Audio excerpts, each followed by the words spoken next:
Welcome back to Advertising is Dead. We're talking to Vaibhav. Hey man, I'm happy we're doing this finally. You and I have spoken about doing this episode for a while, and I'm happy we're doing this finally. Absolutely, man. Super duper excited. Moving up, from being a avid listener, I don't think I've listened to any other podcast more than of yours. Maybe Marketing School, but there'll be a very tough competition. But Marketing School might beat it because, I used to listen. That's the first podcast that I ever listened to, but I grew over it. So I don't listen to it anymore. But if I ever get a chance, it was always Advertising is Dead. And I told you this, right? I used to listen to your podcast every day. Because I had to walk my dog. There would be no internet. So I would download an episode, start listening. So over 3 days, I'll finish your episode. And then once your episode is over, before the next episode comes in, I'm like, what do I do now? So I always go hunt. But you were my go-to podcast. Advertising is Dead was my go-to podcast. I'm very excited to be a guest now. Wow. Yeah. And you've been the person I keep prodding and asking about, okay, how does this work? How does that work? Especially across I think I have not eaten anybody's head more about how workshops should be done, how not to call something a program and call it a course, and all these things. I've had a lot of those discussions with you. So I thought it's about time we have that chat for more people to kind of get insights from. For sure. I want to start off by, I want to get into growth school. I want to get into everything, but I want to ask you, what is exciting about education? Why education? Why learning? Why is that area of focus? I think everybody talks about solving your own pain point, right? I always wondered what's my pain point, while everybody looks for trivial problems, like chote problems, right? But what I've realized has been the biggest problem of my life has been education, right? Right from education being a problem because my father was too strict, to the kind of education that I got, to the lack of opportunities and access that I had, not because of having great brands and profiles. And I thought, on top of everything else, right? Education is just broken, man. Like my biggest concern was I bloody paid 15 lakhs of some 10, 12 random massive amount of money for my engineering, which I don't even use 1% of. And that's insane, right? But the same time that I used to learn other things like web design, designing, marketing, are the things that feeds me bread and butter today. Right. And it's just maddening and saddening to hear stories of this all over the place, right? Like it's just broken. The system is broken, not just in India, all over the world. India, the story is slightly we're an evolved story. Yeah. And I always had a problem with it. I said, hey, you know what? I'm very passionate about it. That's why I have so many problems about it. And I've been a teacher myself. So the marriage was just perfect, right? Like something. Because when you're building a startup, when you're approaching a problem, you're solving that for the next decade or two, right? What is that one thing that keeps me excited for a decade or two? That has to be education, nothing else. You make an interesting point, and I do this before every chat. I just go to every guest LinkedIn profile and I scroll down. I try to find something interesting. You've actually under education wrote internet. That's all that's there. Yeah. That's pretty much what you put in there, and I think that's so relevant because the more and more you see anyone post internet, we've learned so much more from what we've consumed online than we ever have in a classroom, right? And you just said that, like, I did engineering, I understand totally the pain point. Like, I'm thinking about all those years spent. Like, I spent 6 years doing a 4-year degree. So for me, it's like a really long stretch. Think about what more you could have done with that time, what more you could have learned. Everything you learned was outside the classroom in that sense. But according to what do you think the internet has changed about how we learn? I think that's an interesting point, right? But how we learn has dramatically changed. And what do you think those elements are? I think access, right? Internet has opened up the access. And that's like funny that we're talking about it because that was the whole point of internet, right? Or from day zero, that is information.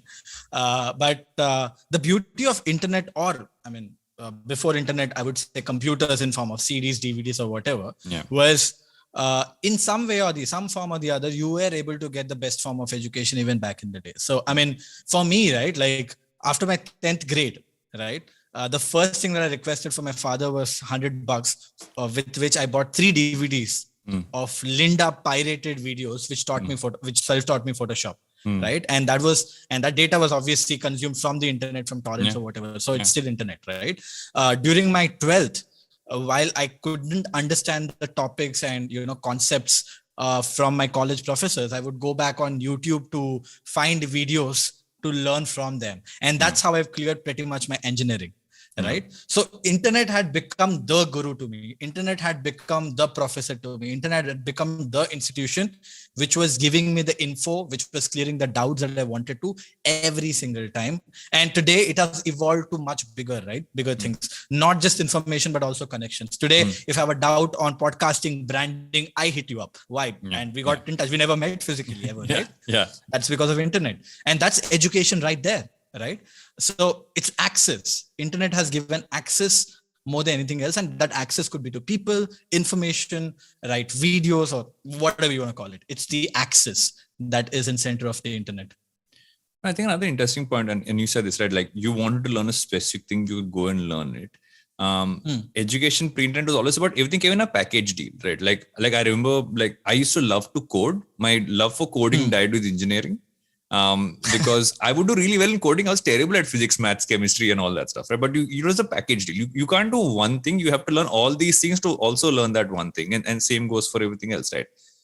This ability to say, okay, I want to pick what all I want to learn and I want to build a career for myself out of that.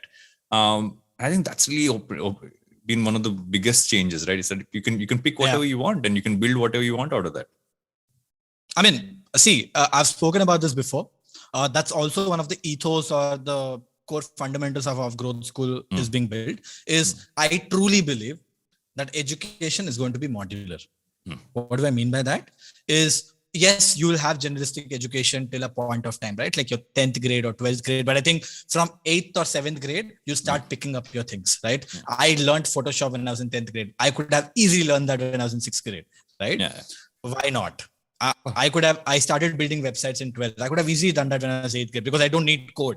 It's product thinking, right? Which every human being has today, right? So it will eventually become modular to an extent where, people don't have to go through a 4-year, 3-year, 5-year degrees anymore.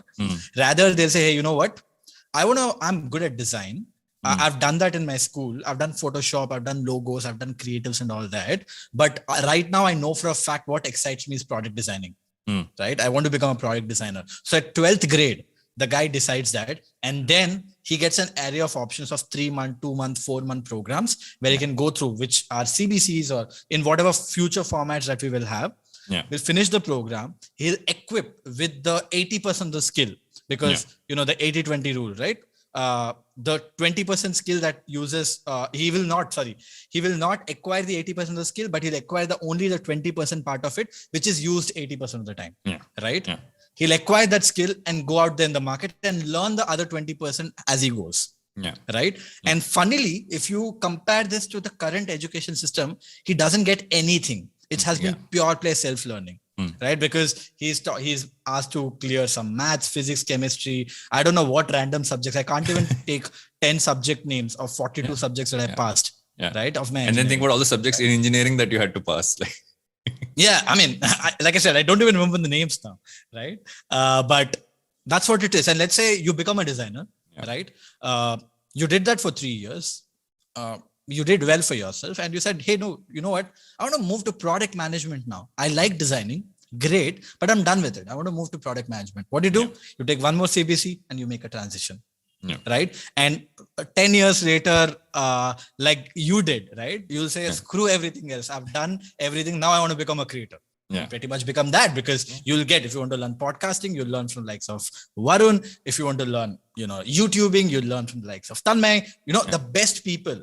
The practitioners will become teachers. They'll teach you the 20% which is used 80% of the times. As a result, the duration for you to acquire a skill will become shorter and shorter while focusing on the most important part of it. And the best part of this is you can pretty much acquire 2-3 skills parallelly. And this is what will make work fun. Right. And that's what I feel is future of education.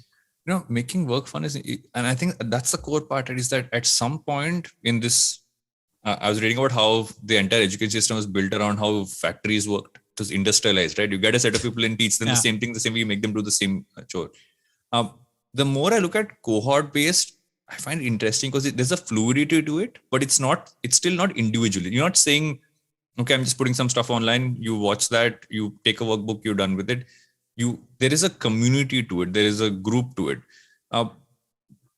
Give me the thought behind cohort-based courses and why that's really been kind of scaling up and why you think that's really like a future focus or other present focus. Man, I think CBCs are not new. They are the oldest form of education in a way, if you think about it. Yeah. What are colleges? Colleges are cohort-based courses. Correct. Right? They're not new. It's just that CBC has become a buzzword right now and everybody wants to take a cohort-based course. But hey, all you did in your life was taking cohort-based courses. Correct. It's just that they were 12-month, like 2-year long, 3-year long, 4-year long. You used to go to a place. But the fundamental of a CBC is that you learn together. Everybody starts on a single day and ends the program on a single day, right? So that you have a limit of time for you to learn, acquire, and do within that time. That way, there's no more accountability. There are similar people like you who are also going through that journey. So you can learn from them, talk to them, meet them, solve problems together, work together. And on top of that, because of the slightly shorter formats than offline form and more, just because it's online or hybrid at least, you're able to get the best people to come teach you. I mean, if you had to get an MIT professor, even an IIT had to spend like crores to fly that guy in first class, keep in a hotel to give like a 1-hour lecture. Today, it's an email, a Zoom link, and that's it. You have access to thousands of people, right? Like the fundamental shift that is happening today, but that's pretty much what CBCs are, right? So I think the biggest problem with online education was it was not connected. It was not engaging. So when you watch a MOOC, right? When you watch a recorded course or an async course, like a Udemy or anything that could be, people. So if you think about basic psychology, right? People love the subjects that they're good at because it's easy for them, right? And same goes with any form of learning, right? Till it is easy, you enjoy it. The moment it becomes harder, you need a push. That is the problem. That is the basic common problem with MOOCs is that you bought a 5-hour course, you watched 30 minutes, you understood it. So you're feeling good about yourself, right? But the moment you get to a point where you can't understand what's happening there, you have to think through it. You have to watch it again. All you have to do is shut your laptop down. That's it. And it stops. But in a CBC, you can't because there's a guy who's going to push you. There are other people who are able to figure out. You have FOMO, you have push, you have community that is kicking in. As a result, you have enough motivation to kind of finish it. And as you finish it, as you learn, as you do, you get better outcomes. It's as simple as that, right? So yeah, that's pretty much what CBCs are and why I fundamentally think it will win. It's almost a middle ground between what classroom course-based courses were to almost like doing it yourself. You're finding a way to kind of have that community, have people to push you and have also learn from each other. And I'm seeing such interestingly different ways in which CBCs are being built, right? Because you're seeing, because people are using different platforms, they're different ways. Every second course, I see that there's a different model that's used, right? Someone say, do it on Slack. Someone said, do it on Discord. I've pretty much seen any single thing there. What according to you are almost the fundamental building blocks of seeing what is the right way to build it? Obviously not giving away any secret sauce, but what is the right way to build a CBC? Finally, there is no secret sauce. We are still figuring it out, right? I'll be very frank. But again, right, the fundamental pillars of CBC is revolving around a community and an expert, right? Or experts in that matter, right? So what is a community? Like when you go to a college, if you think about it, the reason why people still go to college, why people are excited to go to college, why colleges are able to survive while they're not able to provide the service that they were supposed to provide. College is a service, right? You go there for a job and most of the people don't get a job. So they're failing to provide the service that they should, but still doing well is because the NPS is extremely high. And why is the NPS extremely high? Because you're meeting people and there's value to that. There's value to community. We have all made our best of friends because of college or because of school or whatever that is. Bringing that element is one of the most fundamental core value because CBCs are what? Like we are trying to do online CBCs, right? How do you get that engagement with? So community is the most important part. 2 is offline. Like I said, already biggest problem is experts cannot scale. You cannot get the best people to every university because they are limited. But CBC allows you to do that, because if you have to teach for 1 hour, you just have to be live for 1 hour. So you can teach in 10 different colleges or 10 different places while equally spending those same 10 hours while working in one college. You're helping 1,000 people instead of 100 people in a year, right? So access to experts increases. As a result, you're getting access to the best people that you can learn from, rather than, fundamentally, again, there's a problem with our education. Right? It sounds like a rant show right now, but it's true. Most of our professors are people who have never done what they teach. How there's an old is saying, that? right? Those who can't do, teach. It's that. I mean, that's engineering in one line. yeah. I mean, that was my case with my college, right? So that is getting fixed. Today, you're getting, if you want to learn performance marketing, you're learning performance marketing from someone who runs ads at Google. Who better can teach you? And that access is possible. Right? So that is 2. And 3 is accountability. Getting you to do in colleges, right? Your assignments. I mean, the stuff that you were doing, it was more of learning for exams. The outcome, why you were learning, is to score good marks. But in the CBC, the outcome are not marks. The outcome is you doing those assignments, you doing your projects, you're getting that feedback from peers and other people. So you're actually building a micro portfolio as you're learning, rather than trying to impress your parents or professors by getting scores which are useless any which ways. Right. So these are the 3 fundamental things I feel which a CBC why a CBC does well. And to accomplish this, you do multiple things, right? Like the teaching could be in form of recorded plus live, or just recorded. That is one thing. 2 is, you could, for community, you can use like a Gather Town or like a Slack or a Discord or like whatever you want, right?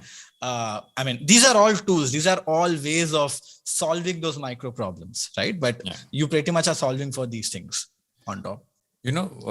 There's also the interesting part about, we mentioned about who teaches, right? And I feel that's also the thing. You always gone to an institute for the institute's name, not as much for who's teaching you.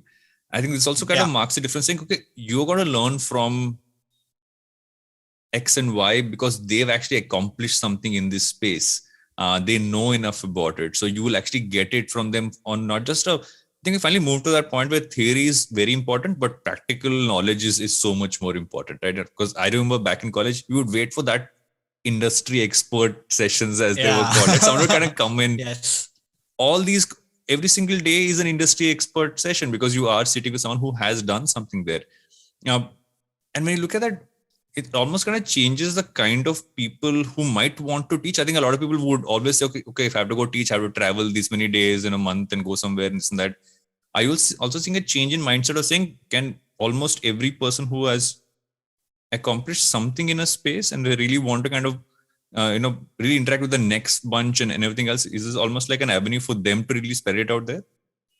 Yeah. I mean, I think the future teachers are people who are still having a job. I'll tell you why. Okay. I think think about PhDs, right? Like why are PhDs, professors or people who are doing PhDs are people who are still doing research?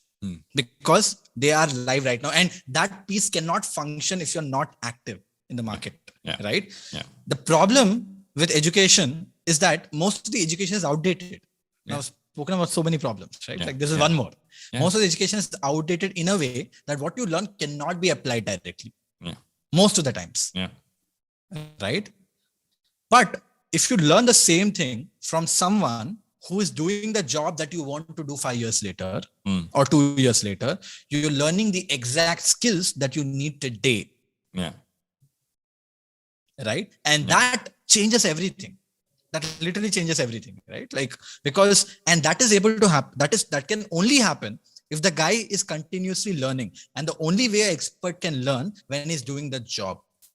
So if I come out there, let's say I have retired. Okay. I don't do it anymore. Let's say, I don't do marketing anymore. I've retired. 5 years later, I teach marketing. I'll be irrelevant. Like I can still teach because, like I have the credentials, right? But I don't know what's happening today. Back then, by then there'll be some. You still talk about 30-second TVCs. Yeah, I mean, that's what I would be talking. See, you gave me a great example, right? Yeah. Varun, you can't believe I still talk to people who talk about marketing being TVCs and, who still don't believe in digital while working for the biggest of the companies. Forget performance, which is... it's nuts. Yeah, I know. Don't rely on data. Right? And have so many examples like that. Again, this is happening because of the outdated thinking, because you're not equipped with the skills that you need to have today. Yeah. Right. And the moment you flip it with an expert, he can. And the best part, the internet is allowing you to do that, because people work for 40 hours a week to 50 hours a week. And this is becoming a standard right now, right? People don't want to overwork, right?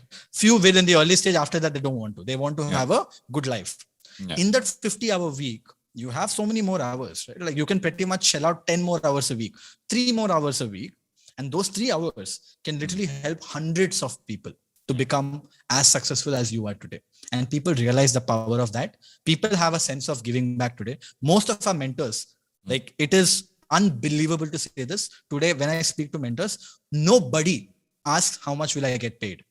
Nobody does. We have to, in fact, even with you, right? You never put up the point when we said we'll build a program. Yeah. Main bola, bro, but I have to pull. And I was like, how is it going to work? I was like, and you literally had to kind of turn around and say, no, this is how it will work. I remember that. Yeah.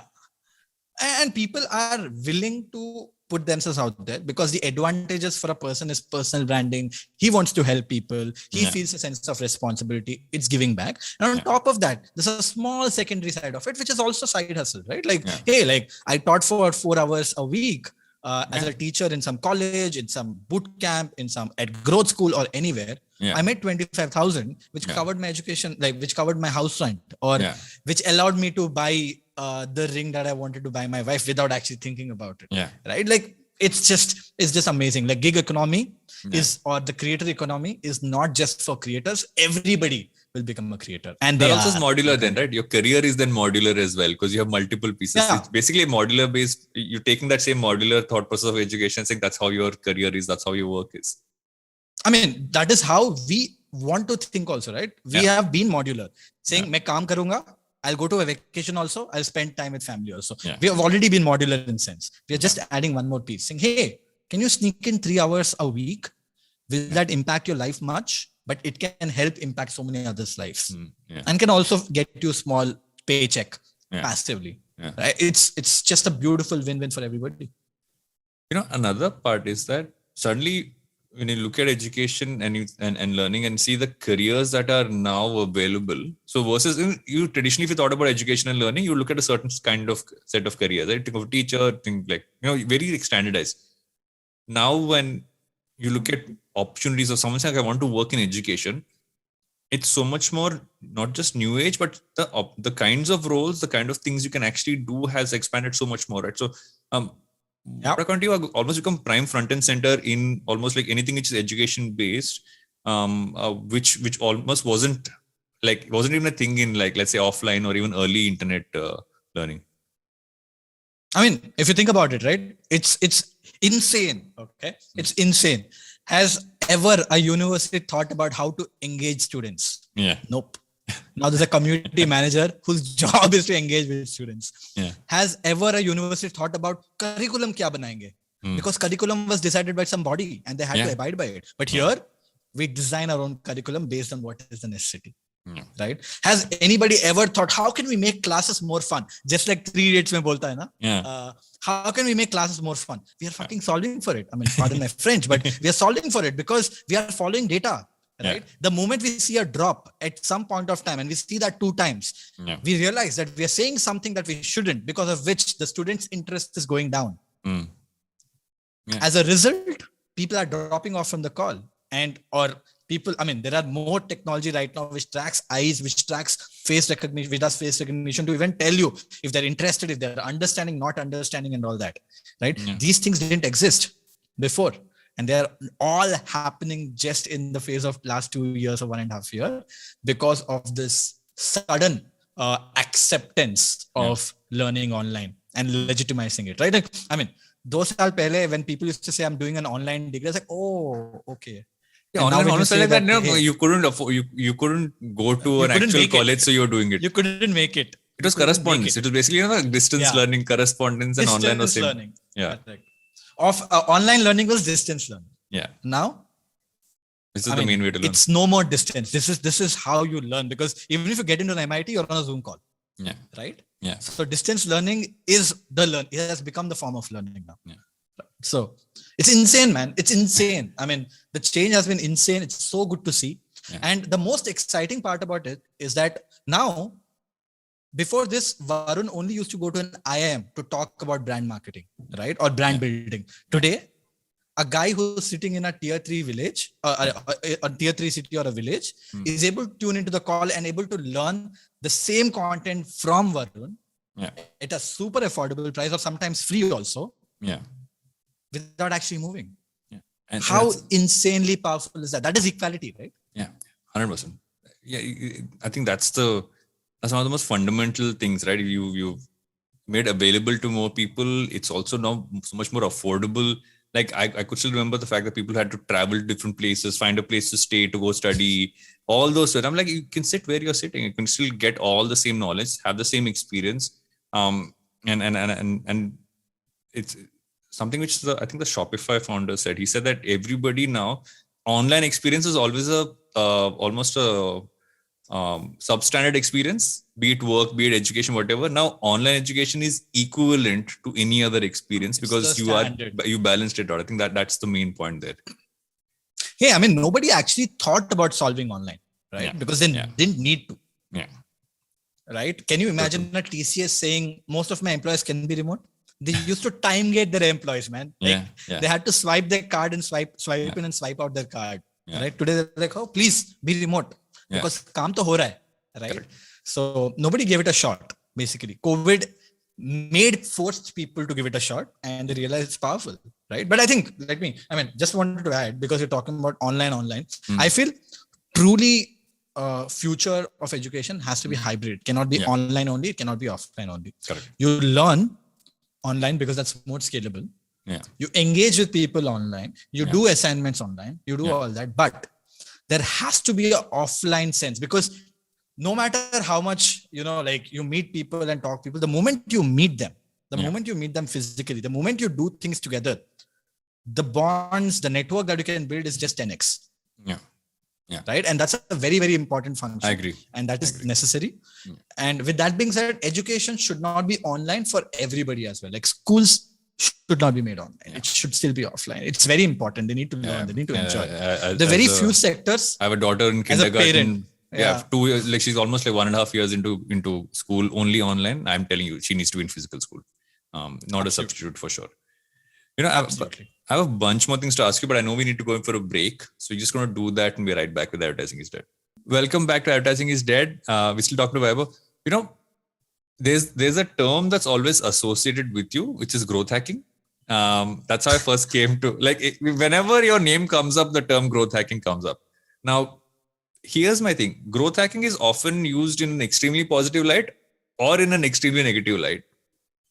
How do you see it? How do you see this term? Because it's almost been tagged to you in so many ways. Yeah, I think the biggest problem with growth hacking is just the word to itself, right? The moment there's a word hacking into it, people think it's a shortcut. People think it's black hat. I mean, for a nobody who doesn't understand anything of it, they think he's doing something shady, right? Or it's a bag of tricks, or there is some hacks going on. While there could be small parts of it, but essentially a mindset, right? It's basically a process. Growth hacking is nothing but understanding the whole process. Like, if you look at the fundamental definition of growth hacking, a growth hacker is someone whose true north is growth, right? Yeah. If you look at the true definition of growth hacking, it's pretty much person whose true north is growth. And what does that mean? The guy's job is nothing but moving the one metric, that is growth. That's literally what a growth hacker does. Now, a lot of people come in and says, Vaibhav, you said growth hacker. I thought you'd give us tricks and all. Now you're saying something which is marketing. It is actually not marketing, right? Marketing is awareness. Marketing is maybe acquisition. That's all marketing is. But who takes care of if the customer is paying money? Who takes care of if the customer is coming back? Right? Who takes care of other parts of the funnel? Who takes care if the customer is actually referring people?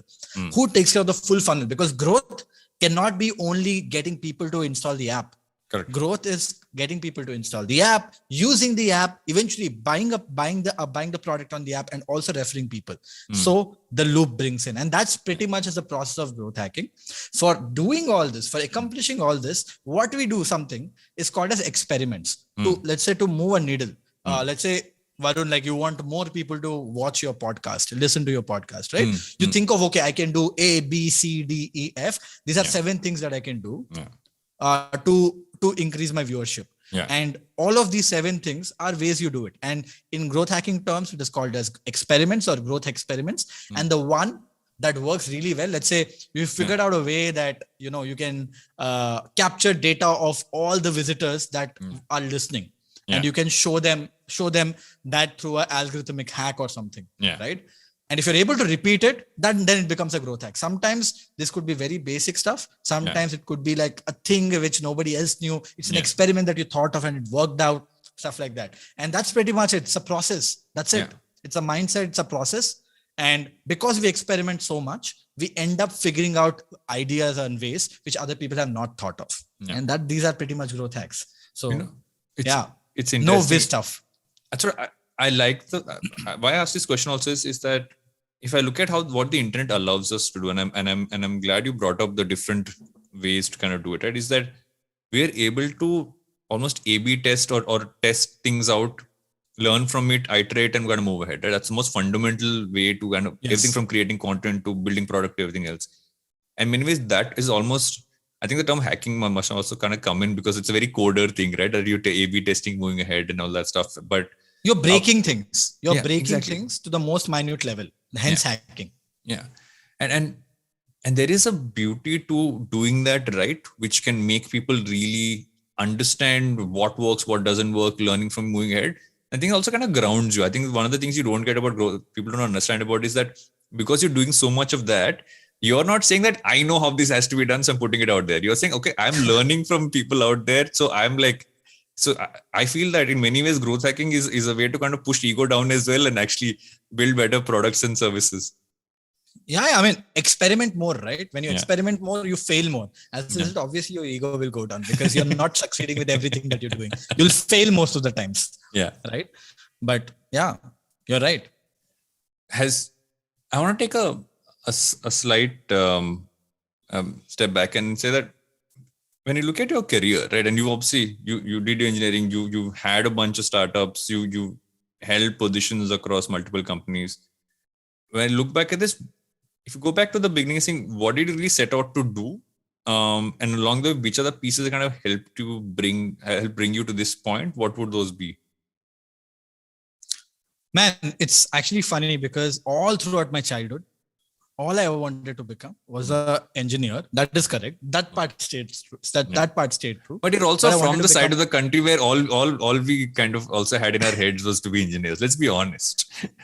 I mean, not sure, because I know a lot of people who didn't want to become an engineer, but were forced to, right? Yeah, quite a lot of them. I mean, at least from the time that I come from, because you are at least 4 or 5 years elder to me, right? Like, in that case, maybe my time, medicine, engineering, or maybe commerce were options available. So I didn't even know what other options I had. So maybe I'm like, it was the same for me as well. But not for example, my father wanted me to become a CA. I said, no freaking way. I stopped studying. Like, there's no way that I'm doing that nonsense. All right. But everybody cannot brave their parents. Right.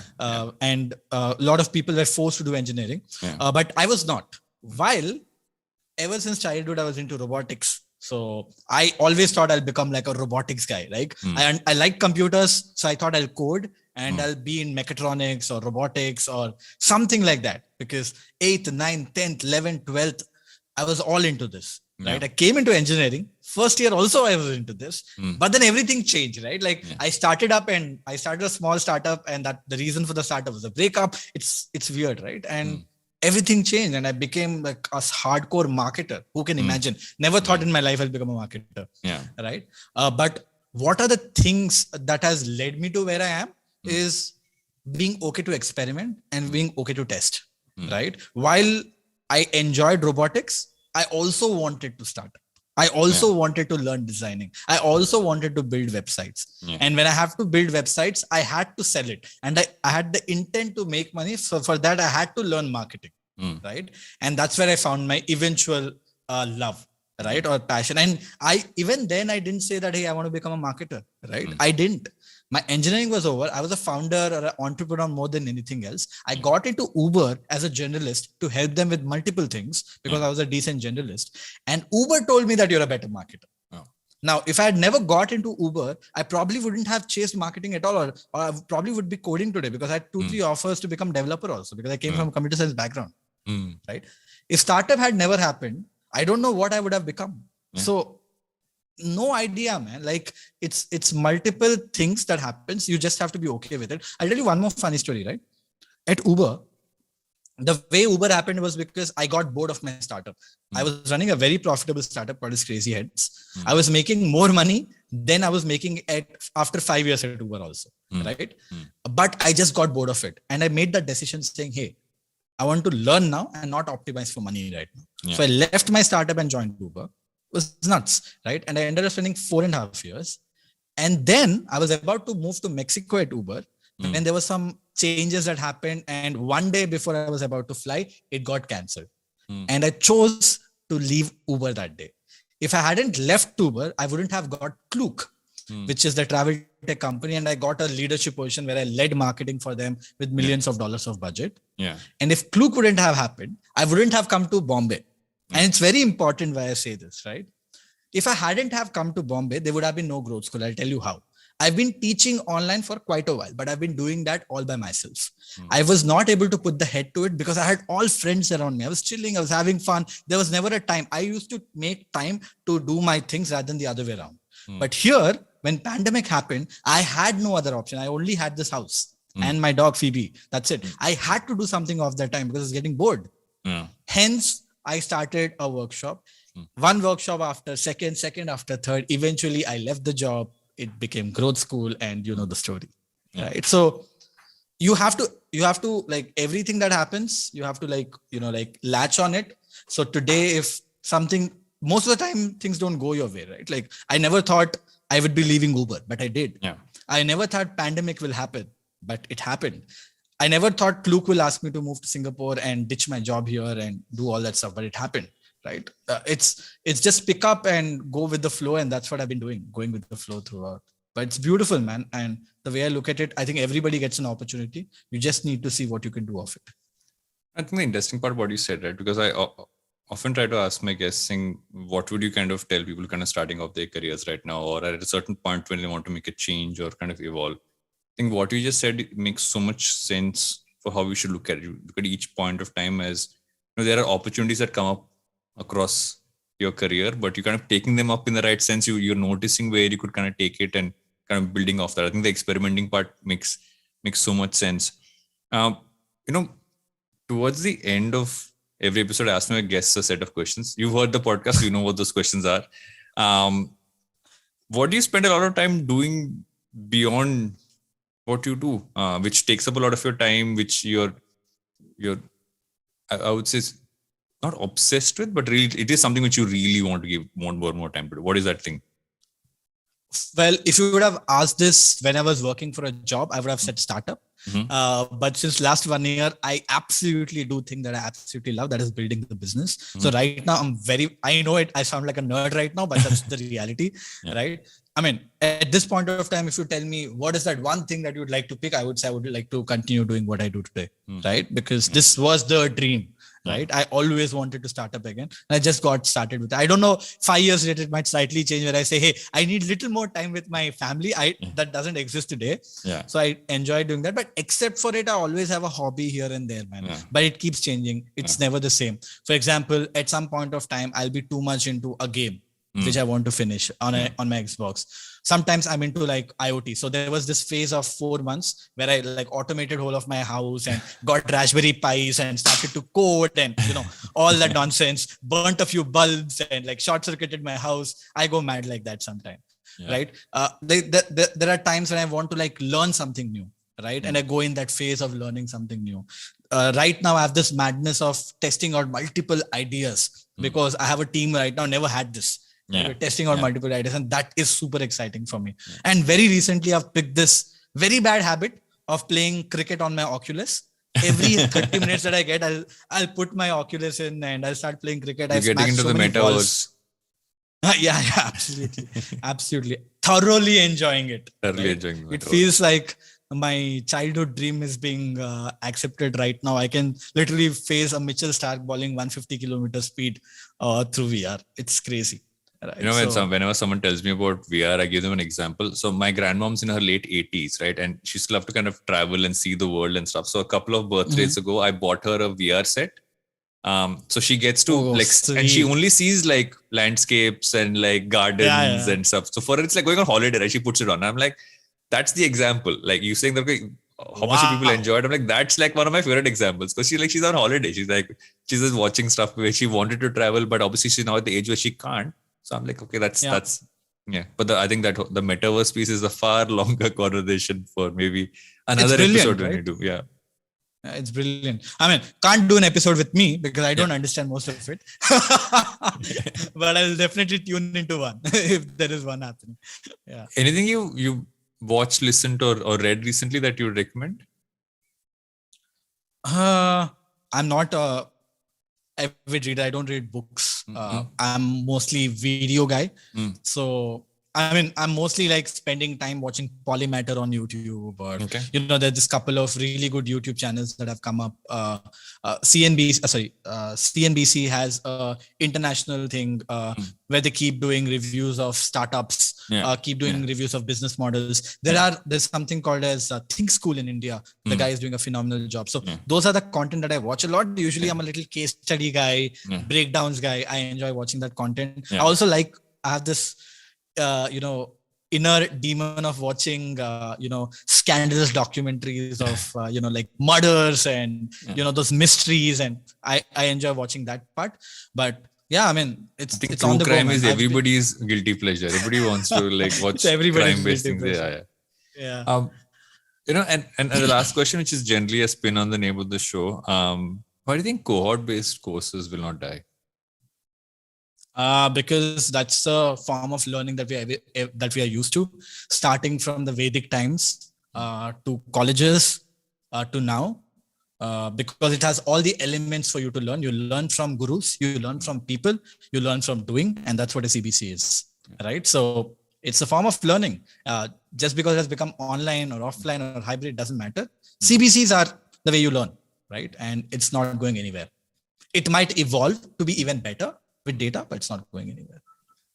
Thanks so much, Vaibhav. Thanks for doing this. I'm happy we finally got to do this, and I'm pretty sure we'll have a part 2 to this one at some point of time, as Growth School scales up and you do all the awesome things that you do.